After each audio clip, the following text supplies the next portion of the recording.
Trello for virtual assistants. If this guide helpful, don't forget to like and subscribe. First up, open Trello.com in your browser to begin the process. Log into your Trello account using a registered email and password. If you do not already have an account, you can create one first. After successfully logging in, you will be directed to the Trello homepage. On this page, locate and click the Workspace option to view all of your available workspaces and related settings. Next, click the Settings button to access configuration options. Then, click the pencil icon located next to the current workspace name. This allows you to edit and rename the workspace. Enter your desired new name for the workspace into the text field provided. After typing the new name, click the Save button to apply the change.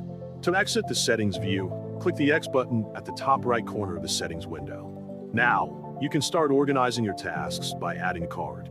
Type a car name into the input field and click Add Card to create it. To add more specific details, double-click the card you just created. In the card pop-up window, you can include a date, description, and more.